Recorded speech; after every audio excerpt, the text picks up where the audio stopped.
नमस्कार, फक्त योजना या यूट्यूब चॅनलवर मी ओमकार तुमचं स्वागत करतो। तर पीएम किसान सन्मान निधीचा 18वा हप्ता आचारसंहितेपूर्वी 2 ऑक्टोबरच्या आसपास जमा होणार आहे आणि या संदर्भात एक नवीन अपडेट शासनामार्फत प्रसिद्ध करण्यात आली आहे। तर लक्षात घ्या, संपूर्ण महाराष्ट्रामध्ये जे शेतकरी आहेत पीएम किसान योजनेचा लाभ घेण्यासाठी नवीन अर्ज करत असतात, परंतु अनेक शेतकऱ्यांचे अर्ज रिजेक्ट होत आहेत। तर हे अर्ज रिजेक्ट होण्याचं महत्त्वाचं कारण म्हणजे सध्या नवीन नोंदणी करतेवेळी आता शासनामार्फत आणि पोर्टलमार्फत जो फेरफार आहे तर फेरफार दाखला कंपल्सरी करण्यात आला आहे। तर यापूर्वी फेरफार हा दाखला कंपल्सरी नव्हता, परंतु अनेक शेतकऱ्यांनी सीएससी केंद्रावरती जाऊन फेरफार अपलोड केला नसल्यामुळे त्यांचे अर्ज रद्द झालेले आहेत। तर अशा प्रकारे ही आजची महत्त्वाची माहिती आहे। शासनामार्फत संबंधित अधिकाऱ्यांना तशा सूचना देखील आलेल्या आहेत। तर तुम्हाला जर नवीन नोंदणी करायची असेल तर नवीन नोंदणी करतेवेळी तुम्ही जो सातबारा जोडणार आहात तर त्या जमिनी संदर्भातला जो फेरफार दाखला आहे तो दाखला तुम्हाला सोबत स्कॅन करून अपलोड करायचा आहे। तर लक्षात घ्या, जर फेरफार दाखला नसेल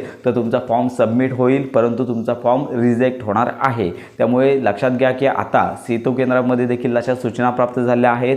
त्यामुळे तुम्ही नवीन अर्ज जर करत असाल तर तुम्हाला हा फेरफार दाखला अपलोड करावा लागणार आहे। तर लक्षात घ्या, ज्या शेतकऱ्यांनी यापूर्वी अर्ज केले आहेत, ज्यांना पीएम किसान सन्मान निधी किंवा नमो शेतकरी योजनेचा लाभ मिळतो, अशा शेतकऱ्यांना हा फेरफार दाखला अपलोड करण्याची गरज नाही आहे। फक्त जे नवीन अर्ज करतायत त्यांना हा फेरफार दाखला अपलोड करणं कंपल्सरी आहे।